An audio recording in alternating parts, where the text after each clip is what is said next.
హాస్టల్లో పడుకొని బోరు పడుతుందని చెప్పేసి మేమైతే కాలేజ్ అంతా ఒక రౌండ్ వేసేద్దామని చెప్పి బయటకైతే వచ్చేసాం. అదేంటో కానీ వర్షం పడ్డప్పుడు మాత్రం మా కాలేజ్ అందరం డబల్ అయిపోద్ది. కానీ ఈ లోపు మనోడైతే మాత్రం ఆ కుక్కకు ఫ్లవర్స్ ఇచ్చి ఇంప్రెస్ చేయాలనుకుంటున్నాడు. పొద్దున్నే బేవర్స్ గాళ్ళు ఎక్కువైపోయారు. ఆ కుక్క చూడకపోయినా కూడా అయినా మనోడు ఇంకొక వైపు తిరిగి ట్రై చేస్తున్నాడు. అరే మానవారా ఇంకా అంటే వాడేమంటున్నాడో చూడండి. మానవా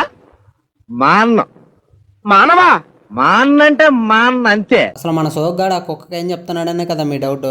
అది నేను చెప్తే బాగోదు, మీరే చూసేయండి. నాకింకా పెళ్లి కాలేదు, నీకు తెలిసిన సంబంధాలు ఉంటే చెప్పు. నాకు క్యాస్ట్ ఫీలింగ్ లేదు. మా సోగ్గాడు చేసే దారుణాలే చూడలేకపోతాను. మళ్ళీ దానికి తోడు మళ్ళీ మా బాలరాజు గారు ఏం చేస్తున్నారు చూడండి. వాళ్ళకంటే ఆ కాయలు బాగా నచ్చాయంట, దానికోసం తెగారాట పడిపోతున్నారు. ఏమిరా బాలరాజు, ఏమిరా ఉపయోగం దేశానికి నీ వల్ల? ఏదన్నా పని చేసుకోరా బేవకు. మా కాలేజీలో మాత్రం ప్రతి చోట డస్ట్బిన్స్ అనేవి కామన్గా ఉంటాయి. కాకపోతే మనోడు వాటిని గట్టిగా పరిశీలించి ఏంట్రా దీని మీద యూస్ మీ అని రాసింది, దీన్ని ఎలా యూస్ చేయాలని నన్ను క్వశ్చన్ చేస్తున్నాడు. ఇంక ఇవాళకైతే ఇంతే. మరి మీరు మాత్రం వెళ్ళేటప్పుడు సబ్స్క్రైబ్ చేయడం మాత్రం మర్చిపోకండి.